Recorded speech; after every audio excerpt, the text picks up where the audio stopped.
வடிவேல் காமெடியில அண்ணா ஃபிளைட்ல இருந்து கீழே விழுந்துட்டேனா அப்படின்னு சொல்லிட்டு நடந்து வரத பார்த்துருப்போம் ரத்த கலரியோட. Actually it has happen. இது உண்மையா நடந்திருக்கு. 1971ல ஜூலியனா அப்படின்றவங்க லிமா அப்படின்ற சிட்டில இருந்து ஃபிளைட்ல கிளம்பியிருக்காங்க. 91 ஆட்களோட அந்த ஃபிளைட் கிளம்பியிருக்கு. அந்த ஃபிளைட் நடுவானத்துல பறந்துட்டு இருக்கும். வந்து ஒரு 10,000 அடி உயரத்துல பறந்துட்டு இருக்கும் வந்து அந்த ஃபிளைட்ல வந்து இடி இடிச்சிருது. அந்த டைத்துல அந்த ஃபிளைட் ரெண்டா உடஞ்சி கீழே வந்து கிராஷ் ஆயிடுது.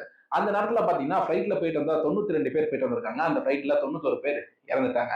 அதுல இந்த ஜூலியனே அப்படின்ற பொண்ணு மட்டும் அவ்வளவு உயரத்துல வந்து ஃபிளைட் கீழே விழுந்ததுக்கு அப்புறமும் அவங்களுக்கு இந்த கை கால்லாம் உடஞ்சி இந்த காலர் போன்லாம் உடஞ்சி கண்ணெல்லாம் வந்து ஃபுல்லா வீங்கி போய் அந்த இடத்துல ஒரு காட்டுல இருந்திருக்காங்க. அவங்க அப்பா அம்மா வந்து பாத்தீங்கன்னா ஒரு ரிசர்ச் காட்டுக்குள்ள இந்த ரிசர்ச் லேப் இருக்கும்ல அந்த மாதிரி வந்து ரிசர்ச் லேப்ல இருந்திருக்காங்க, வேலை செஞ்சிருக்காங்க.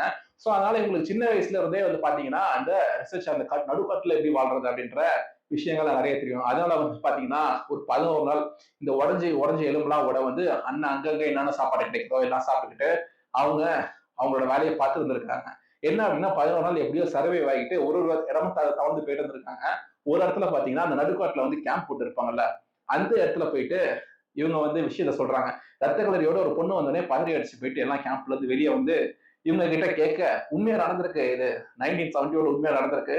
அந்த பொண்ணு கிட்ட போய் கேட்டிருக்காங்க, என்னம்மா என்னம்மா பிரச்சனை அப்படின்னு சொல்லி கேட்க வந்து நான் ஃபிளைட்ல இருந்து கீழே விழுந்துட்டேன் அப்படின்னு சொல்லிட்டு அந்த பொண்ணு எல்லார்ட்டையும் சொல்ல அது எல்லாருமே ஷாக் ஆகி அந்த பொண்ணை அப்படியே காப்பாத்தி அந்த பொண்ணோட நாட்டிலேயே போய் சேர்த்து அதுக்கப்புறம் ஒரு ஜுவாலஜிஸ்டாவே அந்த பொண்ணு மாறிட்டாங்க.